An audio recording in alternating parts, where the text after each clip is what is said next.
Hello guys, it's Joshua Hawes. As you can tell by the title of the video, I'm going to be doing a review on episode 1 of The Bad Batch. I'm going to call them reviews because they're going in the review folder. So I'm going to review episode 1 of The Bad Batch. Overall, it's a longer episode. It came out on May the 4th, so if you're a Star Wars fan, you'll probably actually watch this. And you celebrate May the 4th. Hope you had a good May the 4th. I really enjoyed this episode. I'm going to be talking about spoilers. That's in the title, but I'm just letting you know. Overall, it was a really good episode. It was because of its premiere. It was kind of like a movie. It was like an hour and 15 minutes. The episodes going forward, I know, are going to be half an hour, but the first episode was an hour and 15 minutes. It didn't feel that. It felt very easy to watch. It felt digestible, if that makes any sense.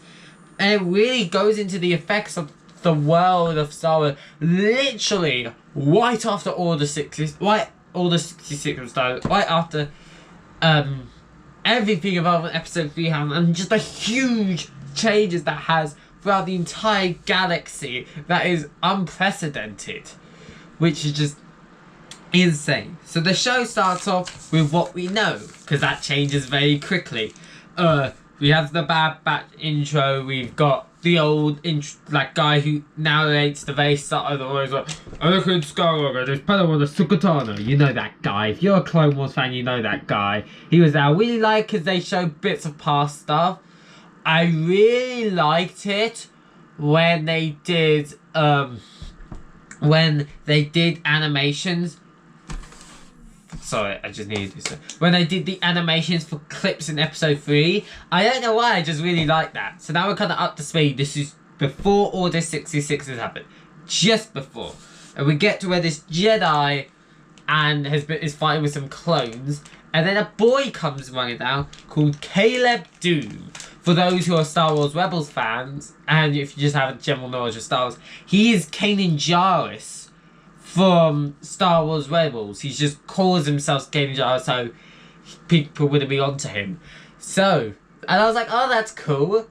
I was thinking that, like, for some reason, I was thinking, like, is that boy him? I don't know why I thought that, and it felt good, but then it sunk in as like, oh no, we're gonna get that scene. Oh no, this is bad.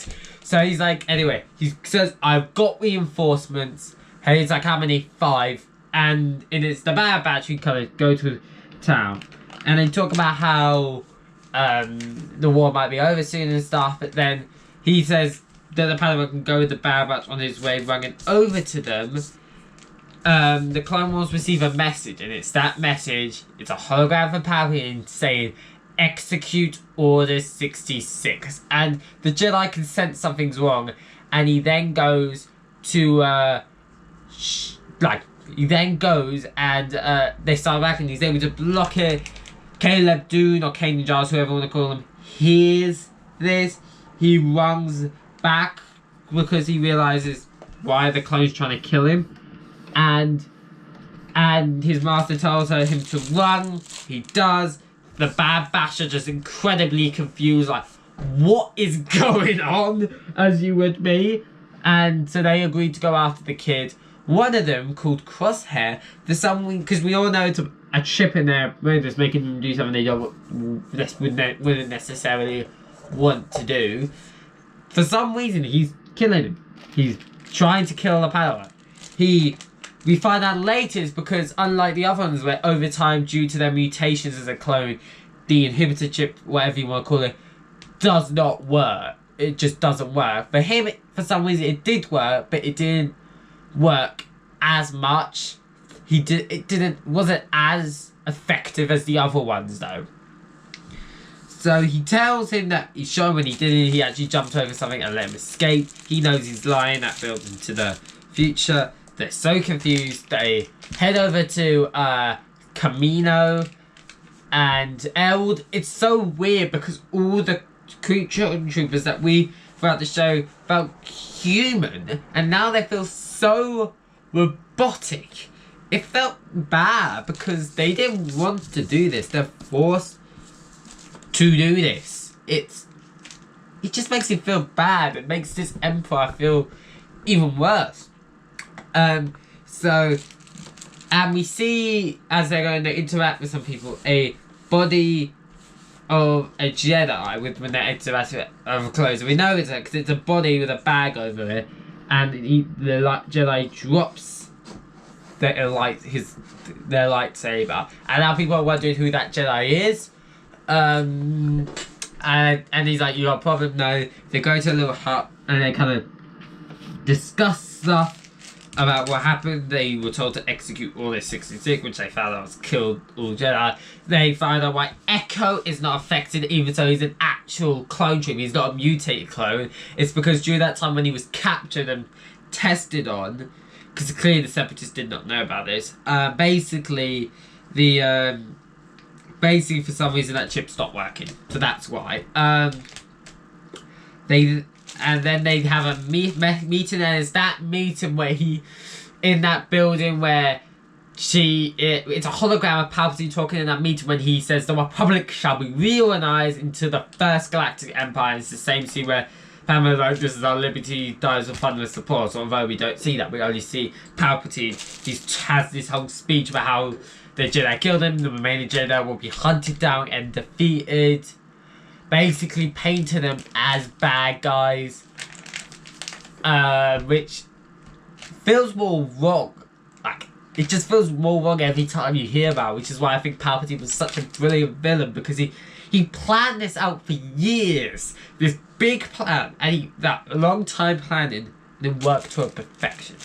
And he says that the Republic shall be reorganized into the First Galactic Empire for a more secure society. And everyone else, when they're spoiled, it's like, because they have the most robotic and cheer in the Bad Batch. Is like, what is going on? This is so weird. And they then meet this kid on the way back to their hut called Omega. They meet this kid called Omega, and I think he sees either, because we all know she's a mutated clone. We find out she's either Force sensitive or has all the powers of the other mutated clones. It's either one of those two, which is interesting. There's this whole lunch fight that takes place, which I thought was quite charming. We then get told then they were put into a mission like shape thing, and they used actual gunfire, and they're still somehow able to defeat it. And they said, because Grand Moff Tarkin, who was here, said that he was very impressed with them. Are you sure they can follow orders? Like, did they all commit the Order 66? And it's like, well, we have no reason to believe they didn't. Well, it's like, one of their clones reported against them, saying that, they didn't. They let a Jedi escape. So they have a test to go and kill Separatist forces in Alderaan, but in fact it's just a rebellion. They don't end up killing them, and Crosshair's mad about this, and he's getting angry and feels like he should lead because he's gonna do what's right. They realise they've been spied on by Imperial probe droid, and weren't gonna go back until they realise that Omega is a mutated clone, and they should go back and over. I really like this weird connection between Hunter and the child that they've got. I don't know why, I really like it. So they came back, they were immediately locked away, and Omega was in the cell. He goes up to Crosshair, and he's like, "I know what you're gonna do, don't do it, but just know it's not your fault." That was powerful enough, but he knew, because that was just, because it's not his fault, but he knew something was going to happen. So maybe he had a vision of the future, because he's Force sensitive. That could be a possibility. He gets taken away, and they realise, because he's the only one that showed loyalty to the Empire, that his chip was working, but wasn't working properly. So if they just use the machine to make sure it worked better, more properly, then it works fine. And then they conduct a mission to escape, they get their stuff, and then there's this big stare down between the Hunter and Crosshair, which leads to this massive battle. And they're able to escape because they were trying to close the big door, but one of the Caminos didn't want them to, because the Caminos are in a weird situation because they've been told that the Empire's thinking about stopping the clones. So Yeah, interesting. Overall, this was a really good episode. It really established the chaos that has happened since Order 66, because it's just crazy to believe if you're in that situation that this is happening. I really like how they specify how nuts and how unexpected of a shock this is. And it also has the interesting situation where these guys, because most of them, the inhibited chips didn't work, they now have a choice because they still live in Gambino. Do they continue working for the Republic now reformed as the Empire, or do they go against them and go for ourselves and better themselves? I really like that story.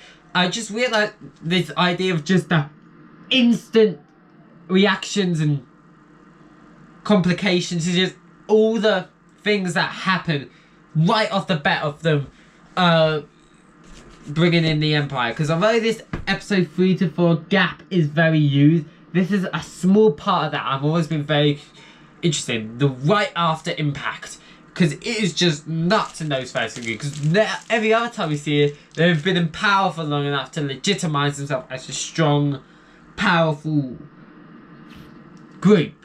Then it's just chaos, like they can't believe it, and they've got to establish order. Because in the rest of the Empire, we see order. The order is established. Sorry. So that there's order there. It's still evil, but it's order. Here it's just outright chaos, because it's a shock to everyone about this huge change, and Palpatine making himself the Emperor, not a Chancellor, the Emperor, so he can basically never lose power via voting and stuff. He made himself forever. Because of that, it's just a whole lot of chaos, and because it does take time to establish order in this new kind of world. Overall, this is a really good episode, a very interesting episode. I'm very looking forward to see where the episodes go. I believe another one's coming out this Friday, so I'm going to be checking that out. That seems I'm really looking forward to it. Overall, this was a really good episode. I'm not going to give it away because it's just one episode, but overall, it's a really enjoyable episode. I'm just a big fan of Star Wars, and just seeing all these Easter eggs and just the effects of episode 3. And episode 3 is one of my favourites. Episode 3 is one of my favourite Star Wars films. So it was really great just to see the immediate effects of this. Like, what has happened? Why is this happening? What does this mean for everyone around them? What changes does it make? I just love that. Overall, this was a really good episode. You will have to watch Clone Wars to see it beforehand to understand everything. But most people probably did. Overall, this was a really fun, enjoyable episode, but also a powerful episode where we get to understand the characters a lot more. Because beforehand, the Bad Batch seemed fine for those episodes, but I didn't think they could work well for a show. Now I completely disagree. Now I think they work well for the show. And pretty much the entire show is voiced by Bradley D. Cooper or whatever, who voices the clone, which is just so impressive, because I did not realise that these I know the other clones, but I did not realise that the Bad Batch were also voiced by them. I love how he's able to use pretty much the same voice. I know the Bad Batch is different, but create different characters. It's incredibly impressive. He's a fantastic voice actor.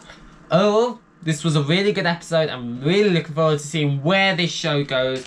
I have a feeling, this is just a theory, that Omega, the reason why she's important is because she's a clone and they're using her to... Palpatine wants her to see how she can use her so he can have immortality, which links into episode 9, because I think the sequels are great. I just feel like if they had more cleaning up and builds and just making sure everything makes sense, the sequels will be fantastic. At the moment, they're just really good standalone films, but I feel like which is well, I think they're doing. I think stuff like The Mandalorian and this is all designed to make the sequels kind of fit together more in the wider Star Wars world.